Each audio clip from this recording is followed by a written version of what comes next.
Good morning guys, welcome to my unboxing and review of the high-grade Genoace O Custom. This is a 2025 Premium Bandai exclusive release that I got for $22, which does seem about right for being a basic, slightly customized grunt suit. So in universe, this is a customized Genoace 2, and I believe in our world in Gunpla form, this is going to be heavily based on the high-grade Age Genoace 1. I don't think it's using the Genoace 2 as a base, but where this custom unit makes changes is going to be in the head, shoulders, and backpack. So I've never built the standard Genoace, so this is going to be all new for me. I am not too into this design, but I decided to pick this kit up because it's a bit of a weirdo release alongside the GN flag, which is shipping in a couple of months. This kit represents a grunt suit from a line that hasn't gotten any new releases in over 10 years, I believe. Like, it's been a while since Age came out, and I know very little about it apart from the fact that it was made in collaboration with the people behind Yokai Watch, and that a lot of people agree that while the premise of the story is pretty good, the execution's kind of ass, so that's put me off from wanting to watch the show at all. So I've never built any of the high-grade Age line. I've built the high-grade Tri-Age on this channel, but that's largely different from the high-grade Age 1 normal it's based on. So I'm interested to see how the high-grade Age line differentiates itself from all the other high grades from around that era, if it does so at all. So of course, in typical P-Bandai fashion, the box art here is going to be fairly simple, just being a slightly edited version of one of the pictures that they use in the promo material, where it's fighting the Fawn Farsia, which I also have in the backlog. I don't think I'm going to be taking a look at that for a little bit, but I will eventually. And yeah, this is of course going to be in a monochrome blue, which is going to be the main accent color of the Genoace O Custom alongside white. So of course, getting into it, in usual high-grade P-Bandai fashion, there is basically nothing on the sides of the box. So let's get right into it. Inside the box, we will get 2 bags of runners, which, yeah, kind of checks out for a very simple grunt unit like the Genoace. Even customized, it is still going to be fairly simple. And of course, you will also be getting this P-Bandai style manual here. No cover art or info or anything, all in black and white in English and Japanese. Of course, our very simple parts list here, only consisting of 4 runners, a beam effect runner, and a polycap runner, alongside some color correcting stickers. And then getting into the build, yeah, this seems incredibly simple, very similar to something like the high-grade Leo that I took a look at like a month or two ago. This looks like it is going to be incredibly quick, prioritizing a very streamlined assembly to be kind of like an army builder kit, at least for the base Genoace, which this doesn't seem to be making that much of an effort to be too much more complex than. So of course you can build up your torso very quickly, heavily reliant on polycaps for all of your joints, building up your head here, which looks like it is going to be using a dual eye sticker thing that's going to be going underneath a visor part. Then of course you start getting into your arms, and this kind of exaggerated shoulder armor with this geometry that extends back is going to be one of the new molded details for the Genoace O Custom compared to the base Genoace. But of course, yeah, this is going to be very simple, relying on polycaps for all of your joints. Looks like there's only going to be a single joint on the elbow, if I'm seeing that right. So yeah, I'm not expecting this to be that incredible of an articulator. So of course you build up the left arm, fully assemble your body. Then you get into your feet, which seem, yeah, incredibly simple, very par for the course, very army builder-like. I think this was before Bandai coined the fine touch system, so this is just going to be a very simple high grade. And of course you build up your legs here, lots of hollow spaces, polycaps linking everything together as expected. Build up your left leg, build up your waist, which is only going to be a small handful of parts, connect everything together, then you have your Genoace O Custom. Then you build up your beam rifle, which I believe is new for the Genoace O Custom. I'll have to double check. But yeah, the Dodds rifle here does look pretty cool when the Genoace is wielding it, in a much more like kind of typical sci-fi fashion, as opposed to the more, I guess, slightly grounded molds of the usual Gundam beam rifles. The Age Dodds rifle is going to be a lot more high-tech.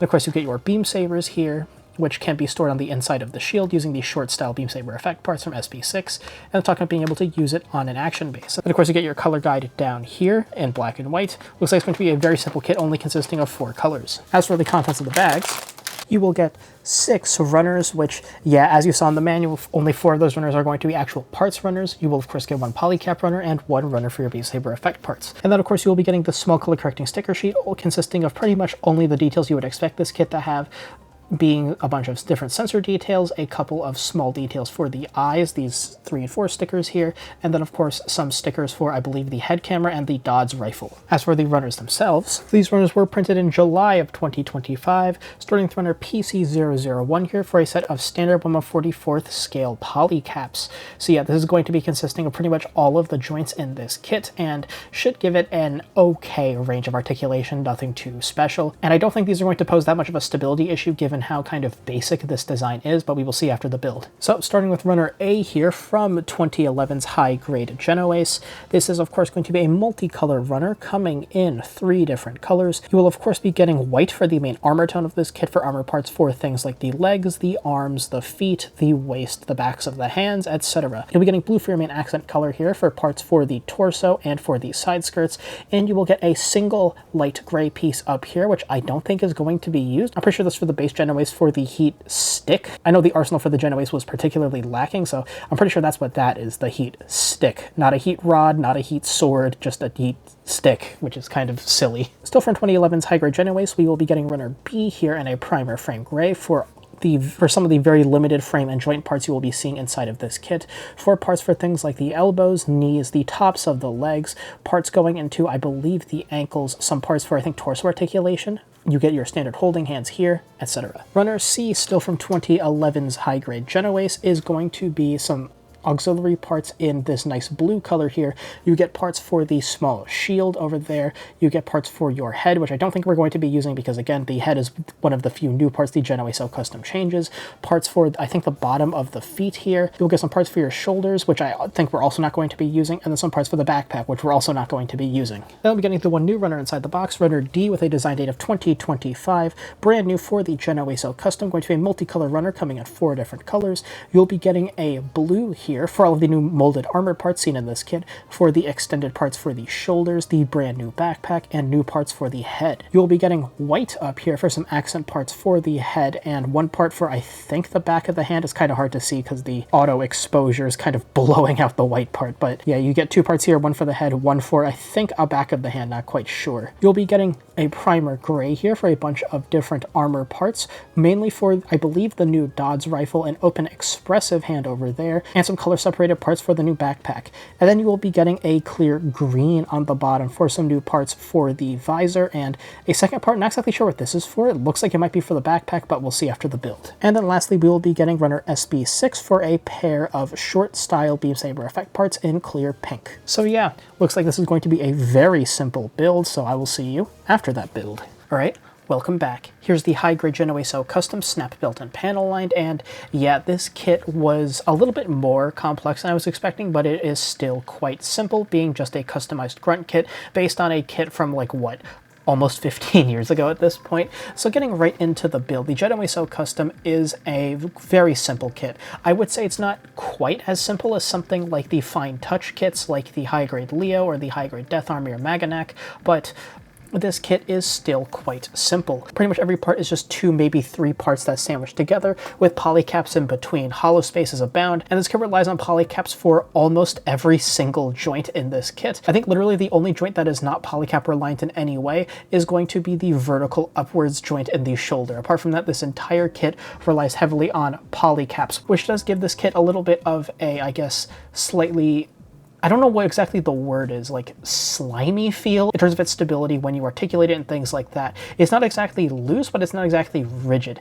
The entire kit feels a little bit like you're moving through sludge as you're articulating, which isn't exactly the most pleasant, and certain joints are a little bit weak even for the very simple proportions of this kit.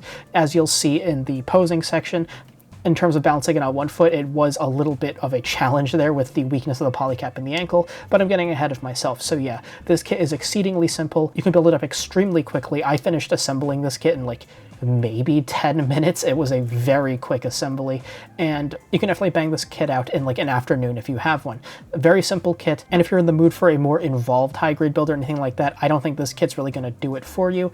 It's perfectly serviceable, and it's a decent time capsule to the to that time period of kits where pretty much every joint was polycap reliant and things like that, but this kit's build is mediocre to adequate at best. So coming back to us spinning in the booth, getting to aesthetics now, as per usual, I will talk about the color accuracy, any color correcting stickers, before I get into my opinions on this design.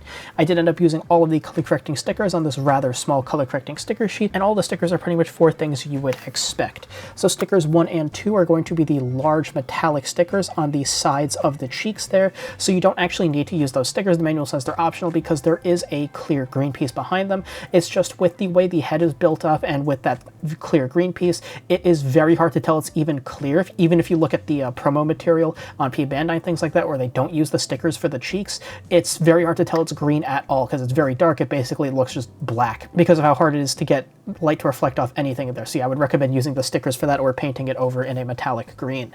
Stickers 3 and 4 are very hard to see, but they're going to be black eye stickers for the dual eye sensor behind the visor there. Again, very hard to see. You can't really tell they're there, but they are. You could probably omit them and not really miss out on much. Sticker 5 is going to be the very tiny metallic green strip behind the antenna here. I don't know how you can see that, but it's for the rear head camera right there. And sticker 6, as you might expect, is going to be on the new Dodds rifle here for the metallic green strip on the top section of the Dodds rifle.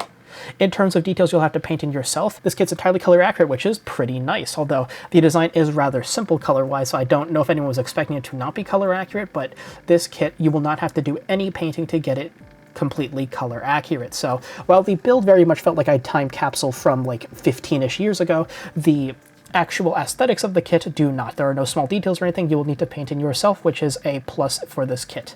In terms of my opinions on this design, I think the customization of the Genoace is a little bit interesting. I do prefer the head of the standard Genoace / Genoace 2 with the big kind of glass dome thing it has going on for a face, very similar to something like the Estrella Type F's sensor mask. I do really like that. This, I feel, is not quite as interesting. It does look a little bit more robust with more head armor and things like that, and that cheek armor does look quite nice. It's just I prefer the look of the just large glass dome a little bit more. What I do like are the adjustments to the kit's backpack and shoulders, where you have these really long extensions backwards to emphasize that this is a high mobility unit, which I think looks really great, especially in aerial posing. So I do really like that aspect of the kit. Apart from that, I think the design of this kit is very simple. Again, you can kind of feel the DNA of the Yokai Watch people being involved in the creation of Gundam Age and the aesthetics, where everything is kind of simplified and a little bit more expressive in a more, I guess, like a childlike way. I don't mean that in a derisive way or anything like that, but with the large expressive head and things like that, and the larger proportions of things like the shoulders, it just feels a little bit less, I guess, Gundam-y. Like, while the blocky designs of things like the legs and arms do feel like it came out of a Gundam show, the proportions and the detailing on them is tweaked just enough to make it feel a little bit odd, which I think can apply to a lot of designs from Age in general. So yeah, I'm not the biggest fan of this design. There are parts of it I like the high mobility aspects and the backpack and shoulders. I like the design of the legs in general, but the very large kind of expressive proportions, not the biggest fan of that. For a quick size comparison, here is the high-grade Genoace O Custom next to a standard sized Tiger, being the high-grade Blue Destiny Unit 1. So as you can see, the Genoace Custom's head height will pretty much stand in line with your typical high-grade, although the antenna does give it an extra inch or so of height. So this will take up about average high-grade space on your shelf.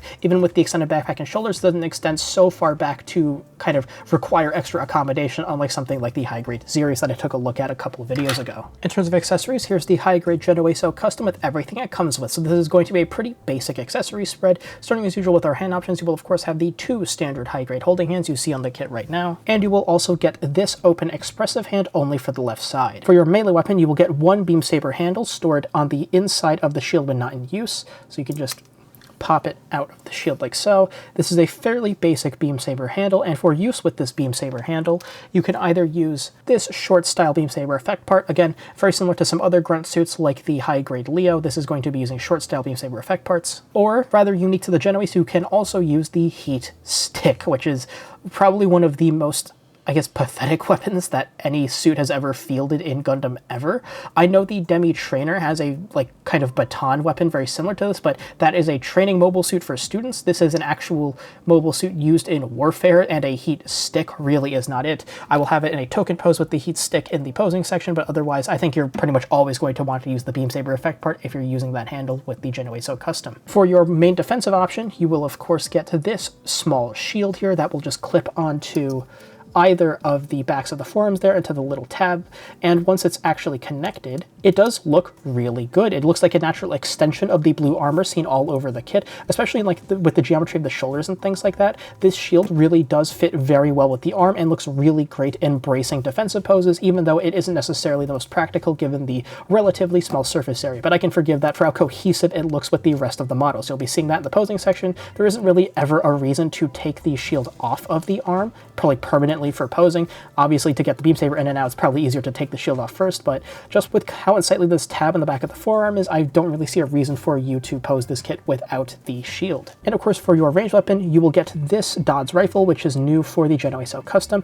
and it does look really great. Of course, you'll just disassemble the hand, reassemble it around the trigger here, and you will have this little tab here that will connect into the slot on the back of either of whichever arm you're going to be using this kit with. This kit is ambidextrous. It can wield the shield and rifle in either side. So yeah, I do really like how this rifle looks. Again, very similar to the shield when the kit's actually holding it. It does just kind of look like an extension of the armor. Again, makes this kit look very cohesive, which is, I think, the best thing about its aesthetic, in my opinion. Everything just feels so cohesive and gels so well together. And the rifle, especially tabbing into the forearm like that, just helps it look extra stable, like it's just a natural extension of the armor. It looks great. You'll be seeing that in the posing section. So yeah, that's everything the Genoace O Custom comes with. Its loadout is extremely simple, only consisting of sword, board, and beam rifle, or stick, board, and beam rifle, depending on whether or not you want to use the heat stick. Still can't get over that was a kind of standard armament for the Gundam Age grunt suits. But getting into articulation now, this is of course going to be using polycaps for nearly every joint, so if you've built any kit from around this era, you'll know kind of what to expect when it comes to the articulation, although in some areas it is surprisingly good given the very different geometry and proportions of this kit compared to like an HGUC kit. So starting as usual in the head, for an upward look, you can get a fairly okay upward look. For a downward look, it can look down almost into its own chest. Of course, this is going to be a double ball joint polycap, which comes on a hinge, which will do hinge things. You get some minor side to side, but nothing too crazy.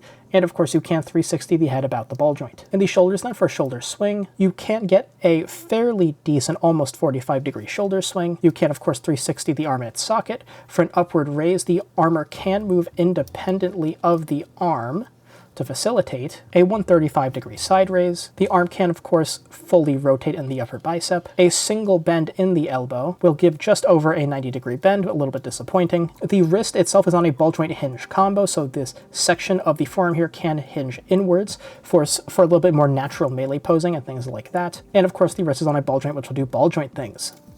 In the torso then, for a forward ab crunch, you can get this fairly solid ab crunch before the polycap ball joint will have to pop out of the hips.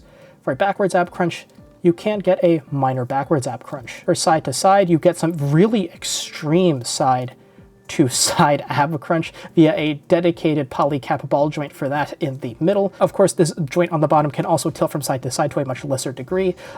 This double joint system does make some posing look a little bit awkward, where you articulate one joint but not the other, and this bottom joint tends to become tilted very easily, which shouldn't be too apparent on your shelf, but when you're looking at it like kind of this close like I am for these videos, it can look a little bit unsightly, and it did bother me quite a bit. And of course, you can 360 the torso about the ball joint. Again, just be careful you don't pop the torso out of the waist socket. There's going to be no articulation in the backpack. In terms of your skirts then, the only articulatable skirt armor is going to be in the side skirts here, which can swing up 90 degrees in this polycap joint. It can swing down a tiny bit, and it of course can 360 rotate in its socket. For your kicks then, there is no hip drop or hip swing mechanism, so for front kicks, the most you can get is about 45 degrees because of how thick this front section of the upper thigh is. It will collide with this ledge in the hip very early into the swing. If you kind of pivot it out to the side, you can get a little bit more, but it's still not impressive at all. For side raises, you can get 90 degrees, and for back kicks, you can also get 90 degrees. You can get full rotation in the upper thigh. You will have to swing the leg up to fully rotate it before the thigh collides with the center of the hip there. A double joint in the knee will give you nearly 180 degrees before the lower leg will collide with this very thick thigh armor. There is no ankle armor to speak of and no heel-toe separation to speak of. There is a bit of an unsightly hollow part in the bottom of the foot there. For overall toe dips, you get a very minor toe dip. For overall toe raises, you get a pretty solid toe raise. In terms of your side-to-side tilts, you will get a very nice 60-degree side tilt. And in terms of rotation, you can get about a 45-degree rotation out and in, so you cannot 360 the foot in its socket. So overall, the articulation in the Genoace O Custom does exceed my expectations in some areas and disappoint in others.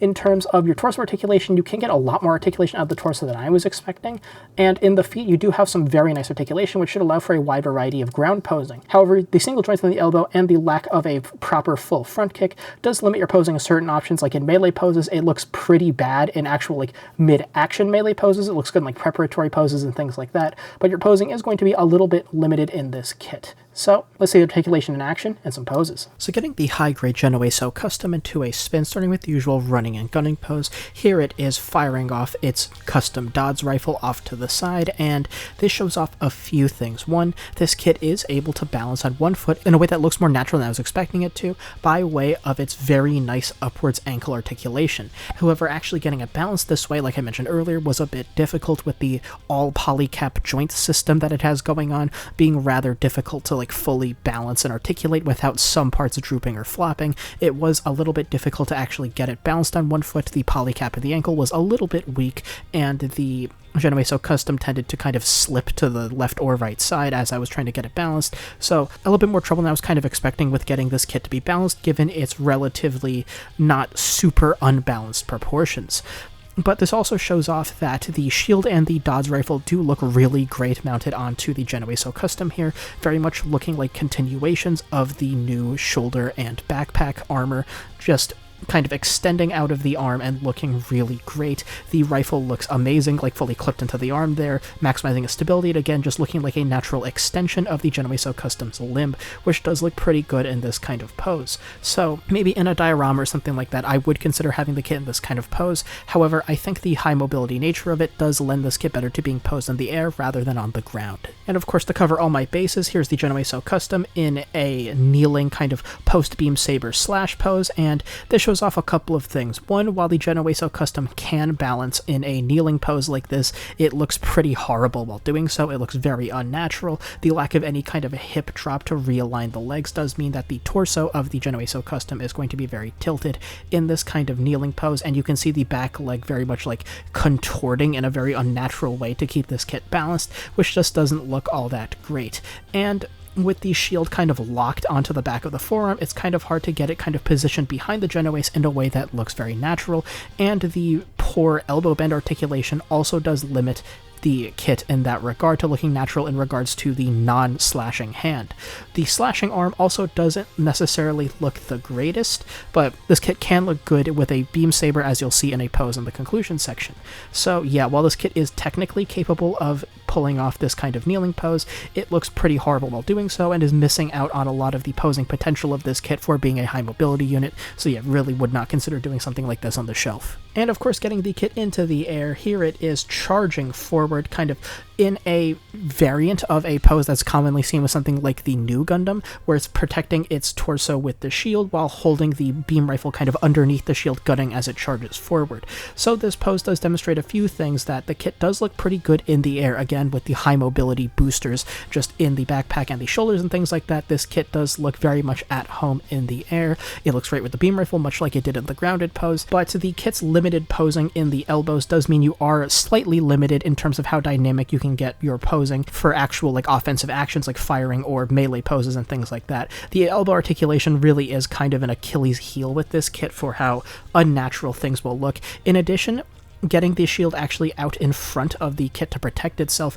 does misalign the shoulder, so naturally in a charging pose like this you would want both shoulders to be kind of aligned with the boosters pointing backwards to show that it's charging forward at full speed, but with the way the shoulder has to contort in order to get the shield in front of it, the left shoulder's booster is pointed down instead, which does look a little bit awkward and does mean it is hard to get this kind of natural defensive charging pose with everything aligned. So yeah, a pose similar to this might be a good option to have on the shelf, but this exact pose does look a little bit awkward because of that aforementioned shoulder issue. So of course, here's the kit in a token pose on the ground at the ready with the heat stick about to lay what it thinks is going to be a beatdown, but I think even in universe at the beginning of Gundam Age, the heat stick doesn't do anything to the Vegan forces, but yeah, it has the heat stick, so you can pose it with it if you want, so I'll leave it up here while I get into the conclusion, because there's not really much to talk about it being just a stick. So in conclusion, the high-grade Genoace O Custom is a bit of a time capsule kit back to a much simpler time at Gunpla, where the vast majority of this kit uses polycap joints. The entire construction is rather simple and a little bit underwhelming, if I'm to be honest, but this kit also introduces some modern creature comforts, most notably excellent color accuracy, with you not needing to do any painting on your part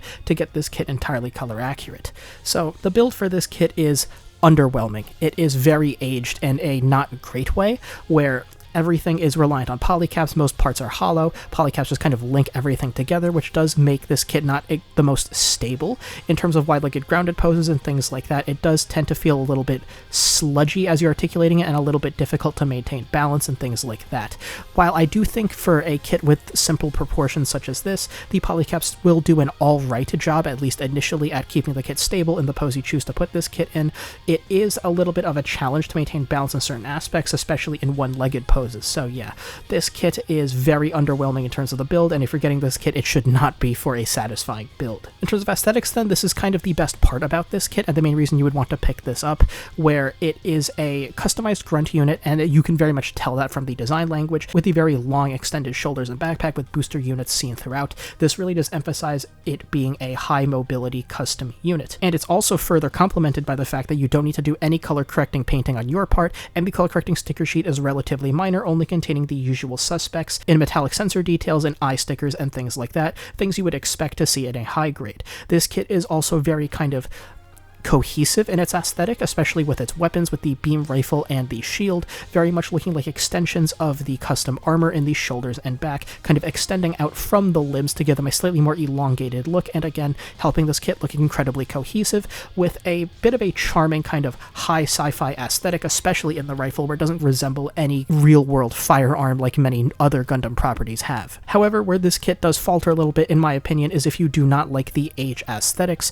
where this kit looks very much like something you would see in like a kid's show, where the proportions of this kit are rather large, blocky, and simple in things like the arms, legs, and head, with everything retooled to give a more kind of expressive look, which can be for some people, but isn't exactly for me.